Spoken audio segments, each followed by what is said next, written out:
दक्षिण कोकणातील देवगड तालुक्यात समुद्र किनारी वसलेले हे तीर्थक्षेत्र म्हणजे महादेवांचे कुणकेश्वर मंदिर।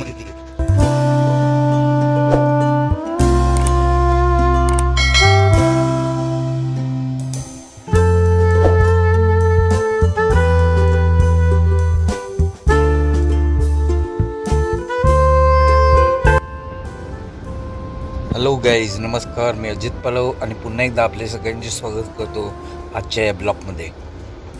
तर आज आपण चाललो आहोत देवगड तालुक्यातील कुणकेश्वर मंदिरात। मित्रांनो, जर तुम्ही कणकवली स्थानकावरनं येत असाल रेल्वे स्टेशनवरनं तर हे अंतर तुम्हाला तिथून 55 किलोमीटरचे आहे आणि जर तुम्ही आचरा मार्गे येत असाल तर आचऱ्यावरनं हे अंतर 22 ते 25 किलोमीटर एवढ्या अंतरावर आहे। हा जो रस्ता आपण पाहत आहात आला आहे आचऱ्यावरनं कुणकेश्वरला। आता आपण कुणकेश्वर मंदिराजवळ आलो आहोत। हे अतिशय निसर्गरम्य असं ठिकाण असून समुद्र किनारीच लागून हे मंदिर आहे।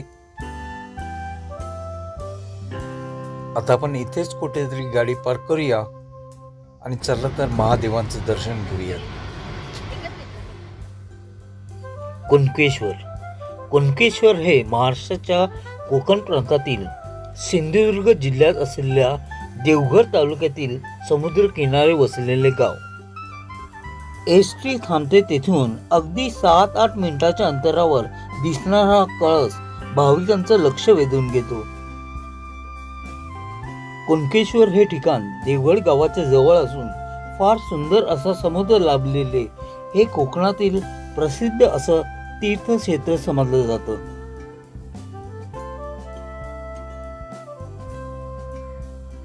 कुणकेश्वर येथे श्री देव कुणकेश्वर हे एक शिवमंदिर आहे। छत्रपती शिवाजी महाराजांनी स्वतः या मंदिराचा जीर्णोद्धार केला होता।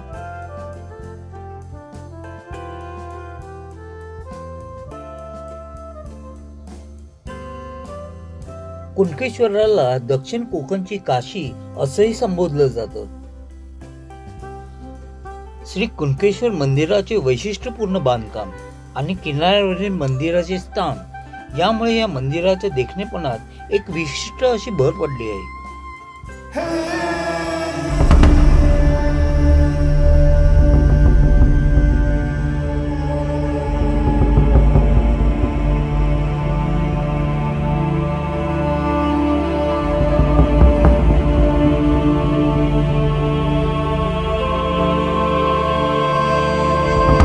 मंदिराच्या प्रवेशद्वाराच्या दगडावरती अप्रतिम असं कोरीवकाम करण्यात आलं आहे। मंदिराचा पाया हा ग्रॅनाइट दगडाने बनविला असून मंदिराचे काम भक्कम करण्यात आलं आहे।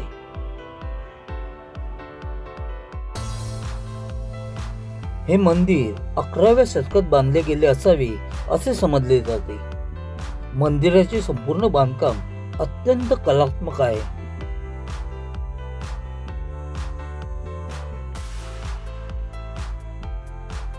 सिंधुदुर्ग किल्ला देवस्थानाच्या परिसरात अनेक शिवलिंगे आहेत। त्यापैकी 21 शिवलिंगे आपणास पाहावयास मिळतात। ही शिवलिंगे पांडवांनी घडविलेली असावी अशी एक श्रद्धा आहे। तसेच इकडे शंकराची पिंडी ही अतिशय भव्य दिव्य असून ती निसर्गरहित आहे असे मानले जाते। या मंदिराविषयी एक दंतकथा सांगितली जाते। फार वर्षापूर्वी एक अरब व्यापारी आपले गलबत घेऊन कोकण किनाऱ्यावरून जात होता। तेव्हा अचानक त्या समुद्रात एक मोठे वादळ सुरू झाले आणि त्या वादळात त्याचे गलबत कोठे भरकटले हे त्यालाही समजेनासे झाले। घाबरलेला तो व्यापारी आपल्याला कुठे किनारा दिसतो का हे तो शोधू लागला आणि त्याला अचानक एका किनाऱ्यावर एक जळता दिवा दिसला। मग त्या व्यापाऱ्याने आपले जहाज त्या दिव्याच्या दिशेने वळविले।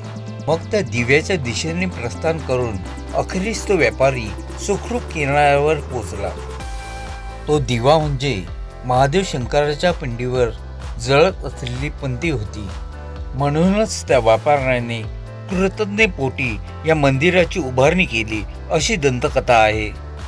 या मंदिरात आत 18 कोरीव मुखवटे, शिवलिंगी आणि नंदी असे मिळून 20 मूर्त्या आहेत. हे सर्व काळ्या दगडाच्या आहेत. या मूर्त्या देवाच्या मूर्त्या नसून राजघराण्यातील स्त्री व पुरुषांचे मुखवटे आहेत. यांचे कोरीव काम अतिशय उच्च दर्जाचे असल्याचे दिसून येते. गेले हजारो वर्षात वारंवार झालेल्या जीर्णोद्धारामुळे मंदिराच्या मूळ स्वरूपात प्रचंड प्रमाणात बदल झाल्याचे दिसून येते. दरवर्षी महाशिवरात्रीला येथे 3 दिवसाची यात्रा असते. अनेक ठिकाणाहून भाविक इथे या यात्रेसाठी येतात.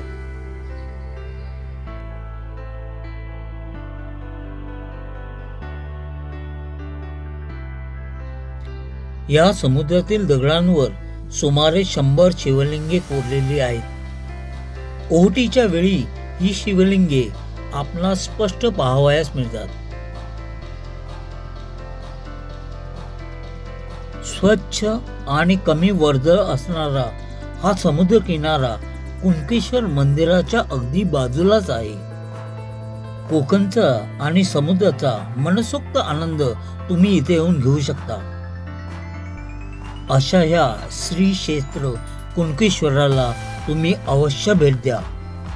तर मित्रांनो, थोडक्यात तुम्हाला ही माहिती आणि हा व्हिडिओ कसा वाटला कमेंट बॉक्समध्ये नक्की कळवा. आणि हो, चॅनलला सबस्क्राईब केलं नसेल तर अवश्य करा. पुन्हा असा एक व्हिडिओ घेऊन भेटू. तोवर तुमची रजा घेतो. जय हिंद, जय महाराष्ट्र.